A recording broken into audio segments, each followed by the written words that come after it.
Hello friends, welcome to my channel. দেশ এবং দেশের বাইরে থেকে যারা আজকে আমার ভিডিওটি কন্টিনিউ করেছেন প্রত্যেককে gardener TRIPS with Kamal YouTube চ্যানেলে স্বাগতম। তো ফ্রেন্ডস, আজকে আমি আলোচনা করব এপ্রিল মাসের ড্রাগন গাছের পরিচর্যা এবং সার প্রয়োগ সম্পর্কে। এই এপ্রিল মাস ড্রাগন গাছে ফুল আসার এক উৎকৃষ্ট সময়, আর এই সময় এই ড্রাগন গাছের পরিচর্যার যদি কোনো ঘাটতি হয়ে থাকে আপনার ড্রাগন গাছে কোনো ধরনের ফুল আসবে না, পাশাপাশি আপনার সারা বছরের পরিচর্যা আপনার ব্যর্থ হয়ে যাবে। তো আজকের ভিডিওটি আপনার জন্য অধিকতর গুরুত্বপূর্ণ যদি আপনি ছাদ বাগানি হয়ে থাকেন এবং আপনার কাছে যদি ড্রাগনের চারা থেকে থাকে এবং সেটা থেকে প্রচুর পরিমাণ ফলন নিতে চাইলে আজকের ভিডিওটি আপনার জন্য। ভিডিওটি না স্কিপ করে কন্টিনিউ করবেন। তো ফ্রেন্ডস, সামগ্রিকভাবে ড্রাগন গাছের পরিচর্যা সম্পর্কিত আজকের এই ভিডিওটি অধিকতর গুরুত্বপূর্ণ।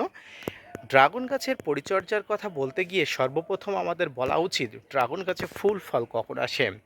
ফ্রেন্ডস, এপ্রিল মাসের প্রথম সপ্তাহ থেকে শুরু করে প্রায় মে মাসের শেষ সপ্তাহ পর্যন্ত ড্রাগন গাছে প্রচুর পরিমাণ ফুল ফল আসা শুরু করে।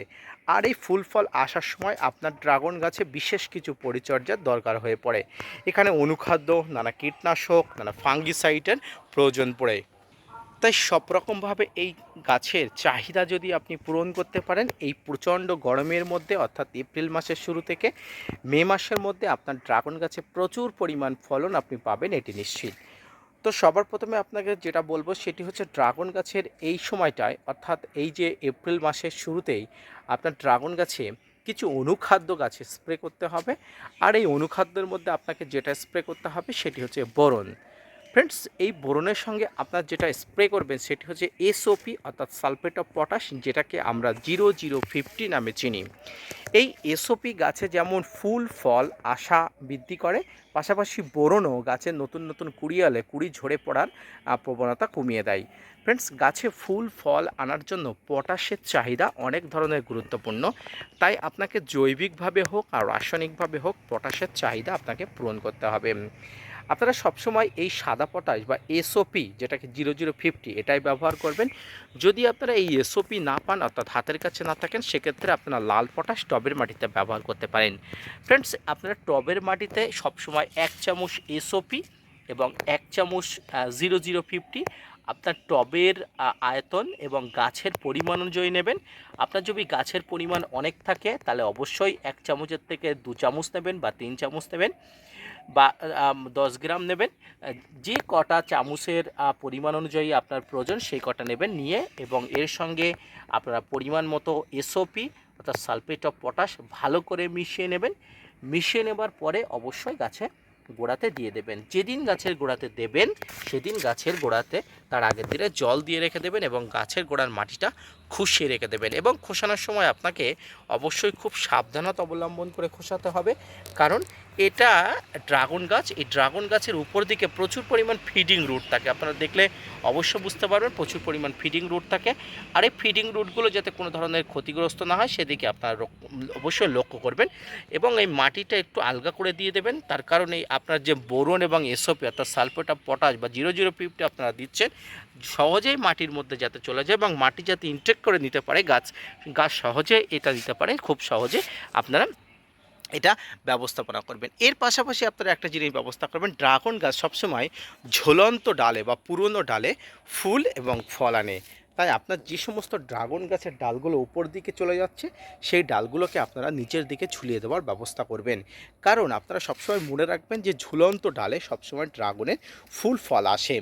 এবং এই সময় আর একটা জিনিস আপনাকে অবশ্যই লক্ষ্য রাখতে হবে, যেটা হচ্ছে এই সময় যদি গাছের এই সমস্ত এই ডালের পাশ দিয়ে যদি নতুন কোনো কুড়ি বা নতুন কোনো এই ধরনের নতুন কোনো পার হয় তাহলে অবশ্যই আপনারা ভেঙে দেবেন। কারণ এই সময় নতুন কোনো ডালে ফুল আসে না, সব সময় পুরনো ডালে গাছে ফুল আসে। তাই গাছের নতুন কোনো এখন ডালপালা বা ব্রাঞ্চেস ছাড়লে অবশ্যই গাছটি সেই ডালটি ব্রাঞ্চেসটি ভেঙে দেবেন। কারণ পুরনো ডালে এই সময় ফুল আসার সময় আপনার যদি নতুন ডালে বৃদ্ধি হয় তাহলে গাছে কিন্তু ফুল ফল আসবে না, গাছে কিন্তু বেকার হয়ে যাবে, অর্থাৎ আপনার পরিচর্যা একদম বৃথা হয়ে যাবে।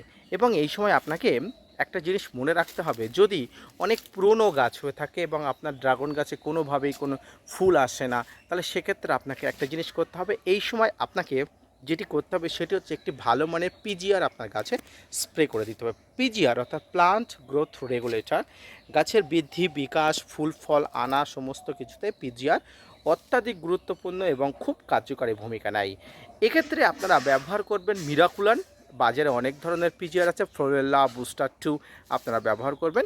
এক্ষেত্রে আপনারা মিরাকুলানই ব্যবহার করবেন, কারণ ড্রাগন গাছের ক্ষেত্রে মিরাকুলানই বেস্ট। এই মিরাকুলান 1 লিটার জলে 20 ফোঁটা নিয়ে আপনারা অবশ্যই ব্যবহার করবেন। সপ্তাহে অন্তত একবার করে ব্যবহার করবেন, যে সমস্ত ড্রাগন গাছে ফুল এবং ফল হচ্ছে না। এর পাশাপাশি ড্রাগন গাছে এই সময় যে সমস্ত ড্রাগন গাছে এই সময় ফুল এসে গেছে, সেই সমস্ত ড্রাগন গাছে প্রচুর পরিমাণ পিঁপড়ার আক্রমণ ঘটে। যারা বাংলাদেশি বন্ধু আছে তারা ডাইমাটের 30% কম্পোজিশনে অবশ্যই, যদি কীটনাশক পান অবশ্যই ব্যবহার করবেন। আর যদি না পান তাহলে ইথিহান যে ইনসেকটিসাইড আছে সেটি ব্যবহার করতে পারেন। যারা ভারতীয় বন্ধু আছেন তারা অবশ্যই ডাইমাটের 30% কম্পোজিশনে যে কোনো ধরনের কীটনাশক আপনারা পেয়ে যাবেন। এটি এই যে পিঁপড়ার উপরে আক্রমণ খুব ভালোভাবে প্রতিহত করে। এরপরে ফাঙ্গিসাইডের ব্যবহার আপনাকে এই সময় গাছে অবশ্যই ঠিক রাখতে হবে। সপ্তাহে অন্তত একবার আপনার ড্রাগন গাছে ফাঙ্গাসের আক্রমণজনিত কোনো রকম সমস্যা যাতে না হয় সেই ব্যবস্থাপনা করতে হবে। তাই আপনার কাছে সাব, ব্যাবিস্টিন, ম্যানসাব, রেডোমিন গোল্ড, আপনার কাছে যে ধরনের ফাঙ্গিসাইড থাকুক না কারণ আপনারা অবশ্যই সপ্তাহে একবার করে ফাঙ্গিসাইড দিতে অবশ্যই ভুলবেন না।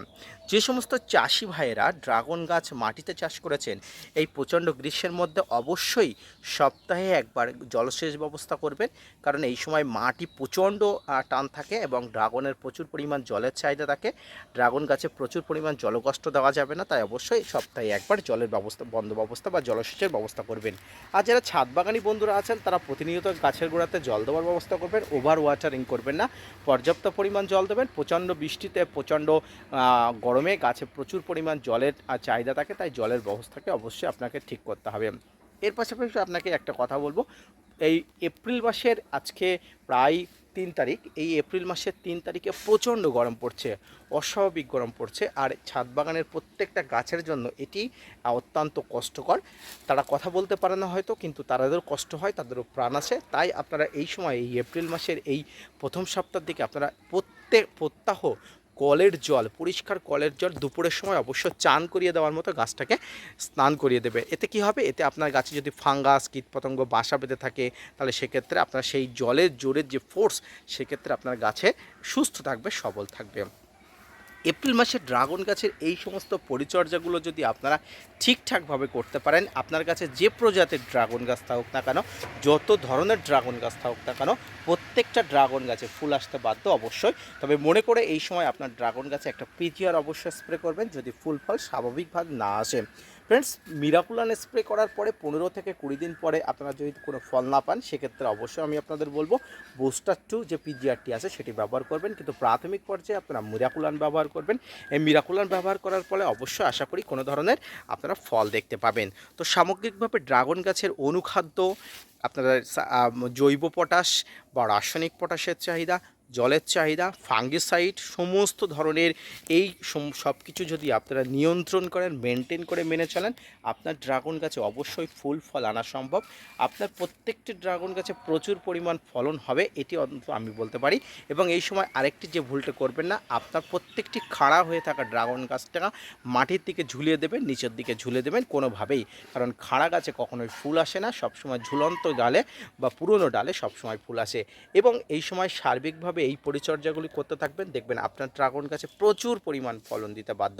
ফ্রেন্ডস, ড্রাগন গাছের পরিচর্যা সম্পর্কিত আজকের এই ভিডিওটি যদি ভালো লেগে থাকে অবশ্যই লাইক, কমেন্ট, শেয়ার এবং সাবস্ক্রাইব করবেন। পাশাপাশি gardener TRIPS with Kamal YouTube চ্যানেলকে সাপোর্ট করবেন। আপনাদের জন্য প্রতিনিয়ত তথ্য নিয়ে ভিডিও বানায়, আপনারা যদি মোটিভেট করেন, ভিডিও বানাতে আগ্রহী হই এবং নতুন নতুন ভিডিও বানাতে উৎসাহী হই। দেখা হচ্ছে পরবর্তী কোনো ভিডিও নিয়ে, ততক্ষণ সঙ্গে থাকবেন। আর হ্যাঁ, এই সময় অবশ্যই সপ্তাহে একবার করে ফাঙ্গিসাইড এবং কীটনাশক অবশ্যই স্প্রে করবেন। ধন্যবাদ। প্রত্যেকে সুস্থ থাকুন, ভালো থাকুন, আপনি ভালো থাকুন, আপনার ছাদ বাগানও ভালো থাকুক।